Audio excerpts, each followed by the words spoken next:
Assalamualaikum warahmatullahi wabarakatuh. Halo anak-anakku semuanya, selamat pagi. Bagaimana kabar kalian? Sehat? Alhamdulillah. Sudah siap belajar biologinya? Oke, untuk pagi ini kita akan belajar mengenai materi ruang lingkup biologi. Untuk belajar biologi, lebih baik kita belajar langsung ke alam. Sudah siap belajarnya? Yuk ikuti petualangan saya.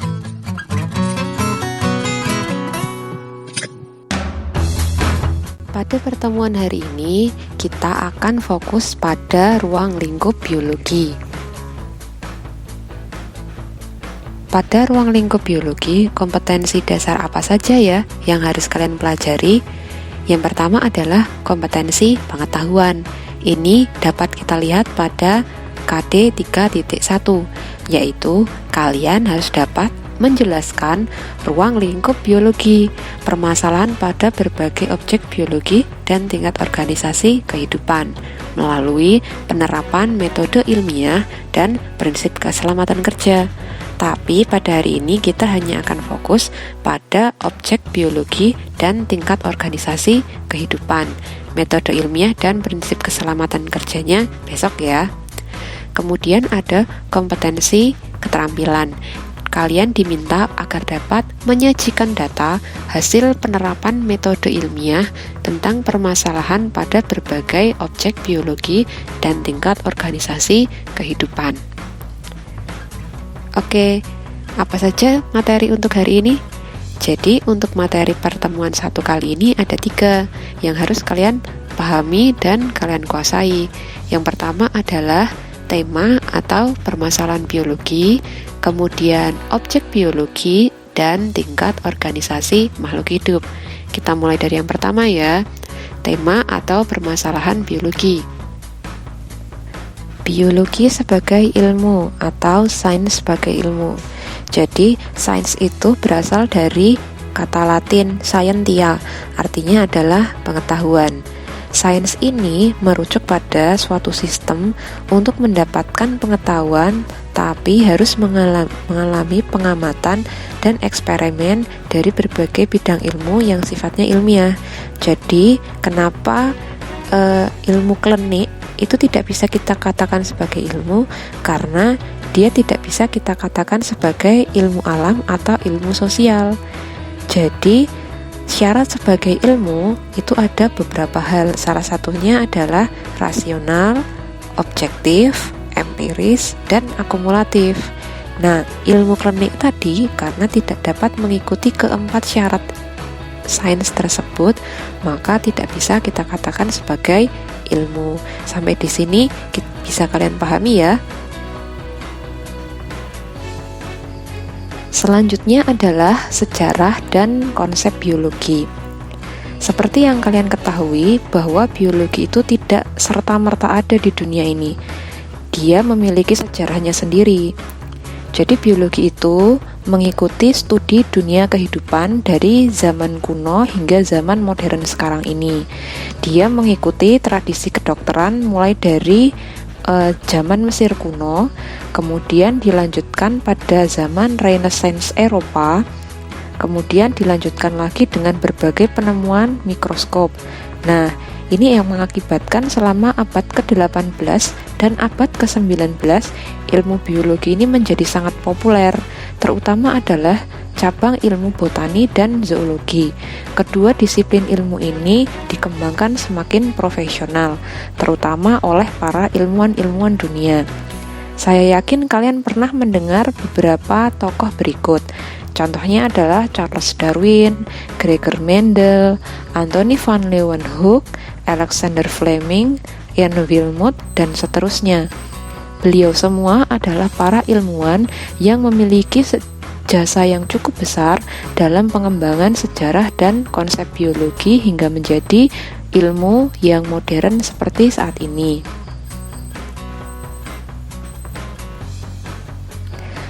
Selanjutnya menjelaskan mengenai evolusi. Jadi, berdasarkan ilmu biologi, evolusi adalah perubahan pada sifat-sifat yang dapat diwariskan pada suatu populasi organisme tertentu dari satu generasi ke generasi berikutnya. Perubahan-perubahan ini biasanya disebabkan oleh 3 proses. Yang pertama adalah proses variasi dalam suatu keanekaragaman makhluk hidup tertentu. Kemudian berdasarkan reproduksinya, dan yang ketiga adalah dari seleksi alam. Apakah kalian pernah mendengar kisah Charles Darwin yang mengatakan bahwa manusia berasal dari kera? Nah, sebenarnya pada buku yang ditulis oleh Darwin tahun 1859, yaitu On the Origin of Species, Charles Darwin sama sekali tidak pernah menceritakan bahwa manusia berasal dari kera. Darwin hanya menggambarkan bahwa proporsi tubuh antara manusia dan kera itu sangat mirip. Kemudian dia berteori apakah manusia itu memiliki leluhur yang kurang lebih hampir sama dengan kera, karena manusia itu kenapa dia bisa berjalan tegak sedangkan kera sendiri tidak mampu. Nah, Charles Darwin hanya beranggapan bahwa adakah kemungkinan yang menjadi jembatan antara evolusi kera dan evolusi manusia. Jadi Darwin tidak pernah mengatakan bahwa manusia berasal dari kera. Sampai di sini bisa kalian pahami ya? Kemudian keanekaragaman hayati atau sering kita sebut biodiversitas. Jadi kalian saya yakin sudah mengenal bahwa manusia ini ada yang ras Mongoloid, ada yang ras Asia, ada yang ras Kaukasoid. Itu yang kita namakan keanekaragaman hayati. Jadi sesama makhluk hidup itu memiliki keanekaragaman yang disebabkan oleh variasi. Untuk keanekaragaman hayati sudah cukup paham ya. Kemudian ada genetika. Genetika itu adalah ilmu yang mempelajari tentang gen. Jadi biologi ini, kalian saya yakin masih ingat bahwa ada istilah DNA, ada istilah kromosom. Nah, itu yang ada pengaruhnya dengan genetika. Maka tidak heran, walaupun kalian punya adik dan punya kakak, kenapa kok tidak bisa sama persis? Padahal ayah dan ibunya sama. Nah, itulah karena ada keanekaragaman genetika yang berkumpul dalam satu organisme, maka kadang penampilan atau fenotip dan genotip dari seseorang itu akan berbeda juga, sekalipun orangnya kembar. Kemudian makhluk hidup dan lingkungan ini dipelajari dalam interaksi makhluk hidup. Saya yakin kalian pasti masih ingat ikan hiu dan ikan remora. Nah, kurang lebih akan seperti itu kita belajarnya. Interaksi antar makhluk hidup ya. Kemudian ada tingkah laku. Saya yakin kalian akan ingat pada bagian bunglon. Saya yakin kalian akan ingat bahwa bunglon ini kenapa dia bisa menyesuaikan dengan lingkungannya, karena dia memiliki perilaku adaptasi. Begitu juga dengan contoh lainnya, cicak, dia memutuskan ekornya, itu yang kita sebut sebagai tingkah laku. Kemudian ada struktur dan fungsi. Struktur dan fungsi ini mudah kita pahami. Ada yang tahu kenapa manusia berjalan tegak tidak seperti kera yang berjalan berbungkuk? Ya, karena aktivitas manusia jauh lebih banyak. Kemudian kalau kita lihat lagi, jari tangan manusia, dia memiliki perkembangan yang jauh lebih baik daripada jari tangan pada kera, dan seterusnya. Kemudian ada regulasi atau pengaturan fungsi. Jadi di dalam tubuh itu memiliki keteraturan fungsi. Manusia dapat berkeringat ketika kepanasan. Ini adalah untuk mengurangi tingkat overheating atau tingkat kepanasan yang ada dalam tubuh manusia. Ingat, anak kecil kadang mengalami kejang ketika dia mengalami demam yang terlalu tinggi. Itulah sebabnya kenapa keringat itu penting. Kurang lebih kalian sudah memahami ya, ada beberapa tema atau permasalahan biologi yang dapat dikaji. Kemudian yang kedua adalah objek biologi. Untuk objek biologi ini meliputi ada 5 kingdom. Sebenarnya sekarang ada 6 kingdom, tapi tidak masalah, kita pelajari saja yang 5 kingdom karena di dalam kompetensi dasar kita dihadapkan pada yang 5 kingdom. 5 kingdom itu apa saja? Ada bakteri, ada protista, ada fungi, ada plantae, dan animalia. Bagaimana dengan yang 6 kingdom? Kalau yang 6 kingdom itu dibedakan bakterinya menjadi 2. Jadi ada yang pertama kingdom Archaebacteria, kingdom Eubacteria, kingdom Protista, kingdom Fungi, kingdom Plantae, dan kingdom Animalia. Kemudian tingkat organisasi makhluk hidup. Saya yakin pada saat kalian masih SMP, kalian sudah berkenalan dengan materi ini. Tingkat organisasi makhluk hidup dari yang terendah hingga yang tertinggi, dimulai dari molekul, sel, jaringan, organ, sistem organ, organisme, individu, populasi, komunitas, ekosistem, bioma, dan biosfer. Saya yakin kalian masih ingat. Seandainya kalian lupa, silahkan kalian flashback, buka buku materinya dulu waktu SMP, atau kalian boleh browsing dari internet. Saya yakin kalian masih ingat. Ketiga bidang tadi akan kita pelajari lebih rinci pada bagian BSCS. BSCS ini adalah singkatan dari Biological Sciences Curriculum Study.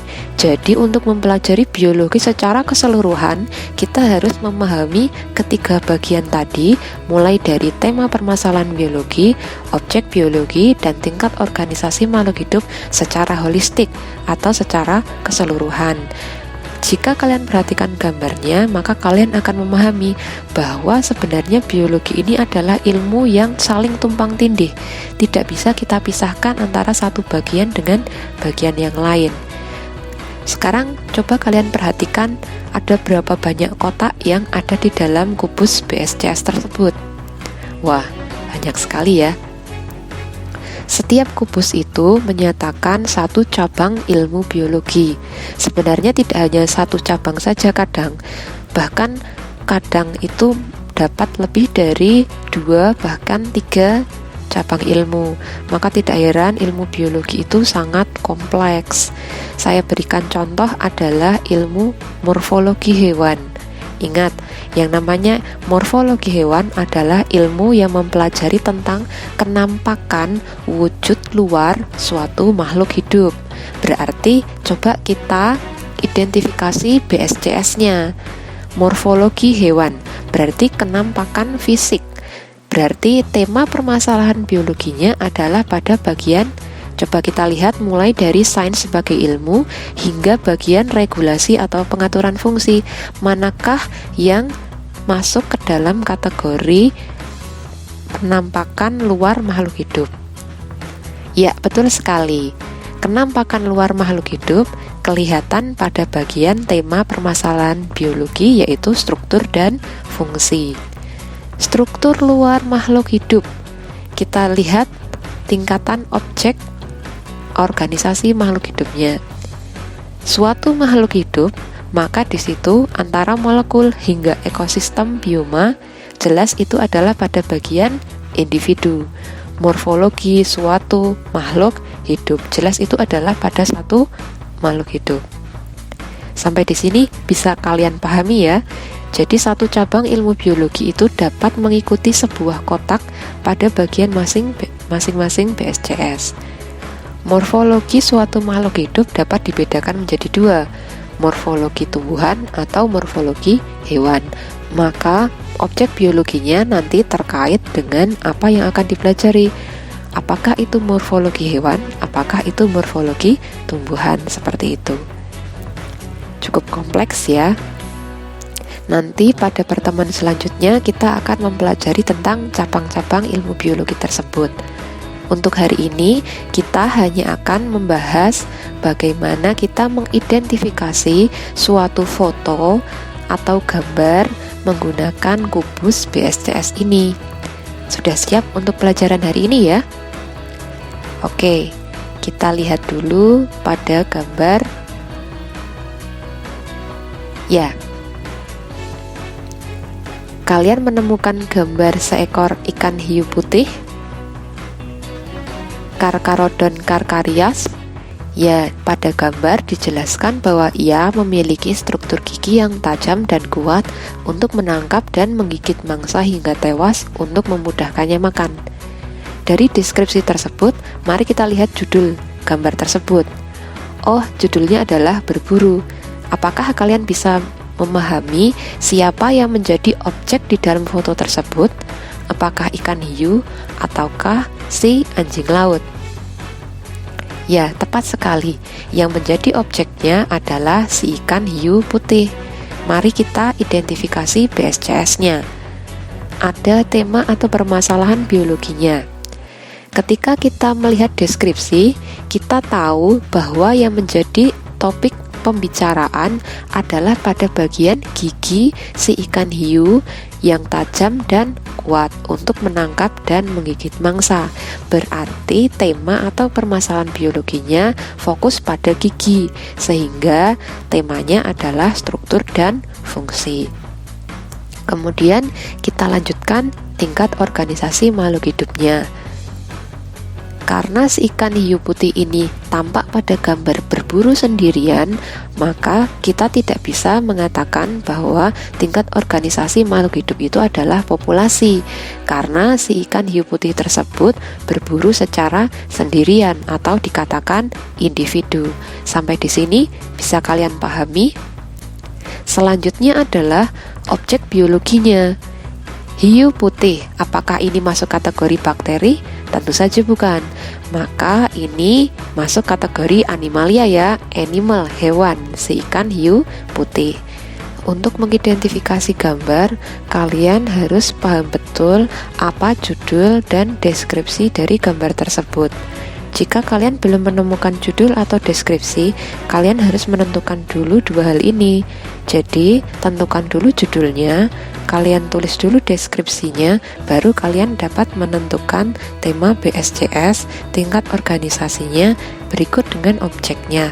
Jika dua hal tadi belum dapat kalian tentukan, maka kalian akan kesulitan pada menentukan tiga hal tersebut.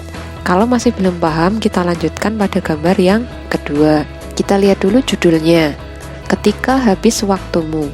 Wah, cukup menarik ya. Kira-kira ini tentang apa? Deskripsinya adalah perbandingan hasil ronsen otak manusia yang masih hidup dan yang telah meninggal dunia. Pada bagian yang sebelah kiri, dapat kita lihat bahwa masih terdapat banyak sekali garis yang menandakan bahwa masih ada sinyal kelistrikan di dalam otak manusia. Jika masih ada aktivitas kelistrikan, berarti sistem sarafnya masih berfungsi. Bagaimana dengan sistem kerja otak yang sudah meninggal? Dapat kita lihat pada gambar sebelah kanan bahwa sudah tidak terdapat serabut-serabut garis yang menyatakan bahwa tidak ada aktivitas kelistrikan apapun. Dapat dikatakan pula bahwa sistem saraf otak tersebut sudah tidak berfungsi, sehingga dikatakan bahwa orang tersebut sudah meninggal dunia. Maka, apakah kita bisa menentukan tema, tingkat, dan objek biologinya? Tentu saja bisa. Mari kita coba ya. Temanya adalah pada orang yang masih hidup dan yang orang telah meninggal dunia. Berarti ini jelas pada bagian regulasi atau pengaturan fungsi. Tidak mungkin ini pada bagian perilaku. Dapat kalian pahami ya? Selanjutnya, tingkat organisasi makhluk hidup. Di sini dikatakan fokusnya adalah pada sistem saraf otak manusia. Maka ini adalah fokusnya pada sistem organ. Tidak mungkin ini akan fokus pada individu karena dikatakan saraf otak manusia. Kemudian objek biologinya, apakah ini tumbuhan? Jelas karena ini adalah manusia. Ingat, manusia itu adalah kingdomnya ikut animalia ya. Kita termasuk kategori hewan. Tapi hewan yang dianugerahi oleh Tuhan kemampuan untuk berpikir dan memiliki hati sehingga dapat menganalisis semuanya dengan baik. Kalian sudah mulai mengerti atau belum? Kalau masih belum paham, saya lanjutkan untuk gambar yang ketiga. Semoga saja kali ini nanti kalian akan lebih paham. Jadi, silahkan kalian perhatikan gambar. Wah, ada gambar orang sedang memegang sirip ekor dari seekor ikan mas. Kita perhatikan judulnya, Jamur Ikan Mas. Oh, ternyata ikan mas tersebut mengalami jamuran. Bagaimana deskripsinya? Saprolegnia parasitica adalah genus dari Oomycota. merupakan jamur air yang parasit terhadap berbagai jenis makhluk air tawar. Jamur ini menyerang pada organ tubuh bagian luar yang terluka seperti kepala, tutup insang, sirip, dan bagian tubuh luar lain, ditandai dengan munculnya spot atau bintik seperti kapas berwarna putih, terkadang dengan kombinasi kelabu dan coklat. Ya, berarti tema, tingkat, dan objek biologi apa yang menjadi fokus dari judul dan deskripsi tersebut. Karena jamur tersebut berinteraksi dengan si ikan mas, yaitu simbiosis parasitisme, maka dapat dikatakan temanya adalah makhluk hidup dan lingkungan. Kemudian, fungi atau jamur Oomycota tersebut hidup secara berkelompok pada tubuh si ikan mas. Dapat kalian lihat ya, bahwa jamur tersebut tidak tumbuh sendirian, tapi dia tumbuh secara berkelompok.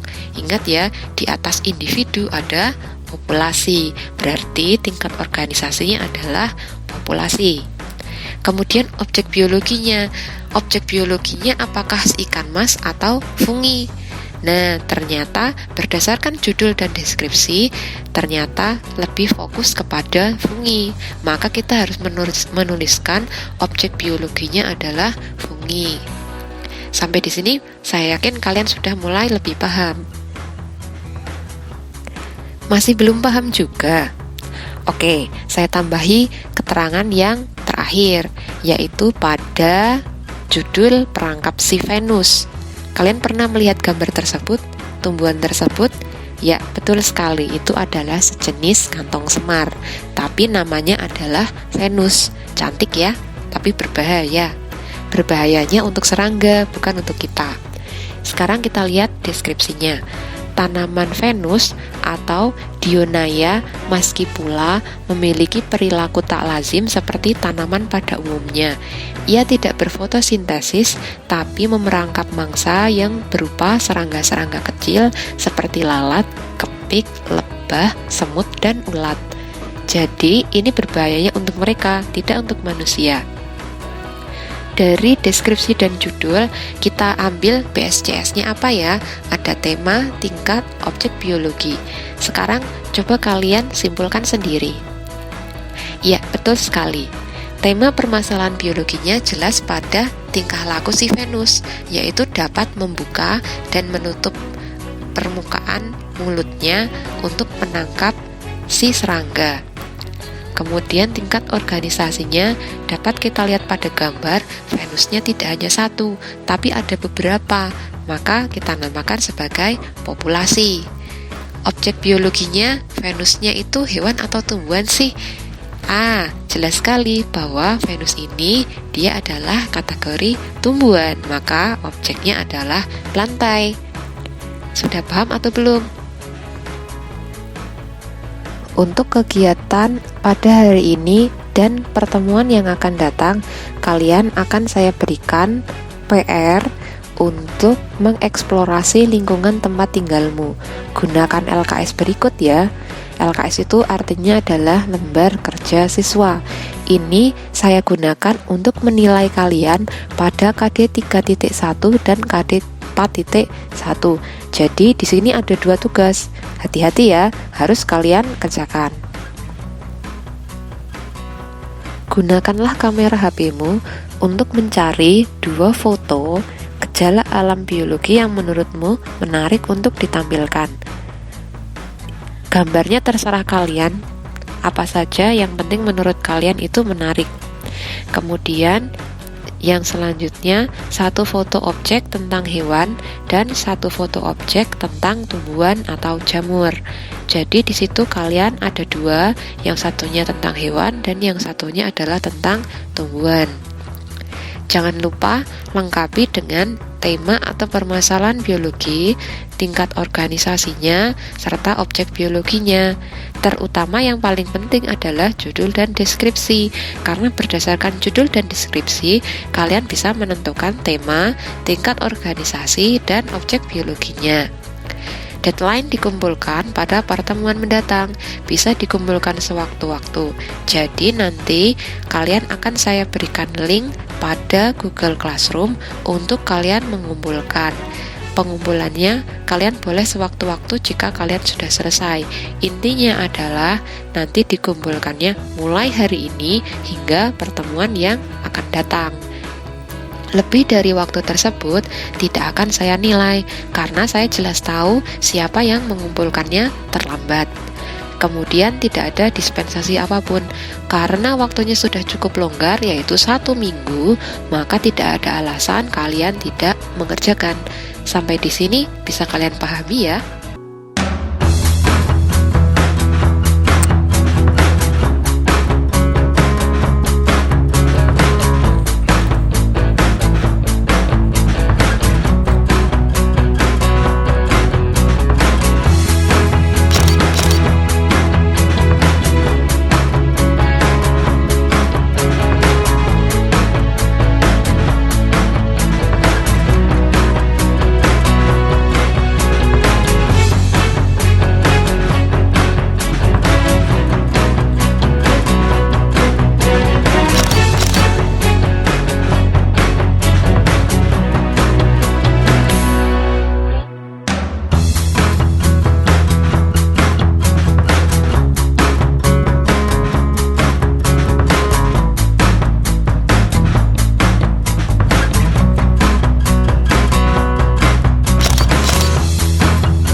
Demikianlah apa yang bisa saya sampaikan.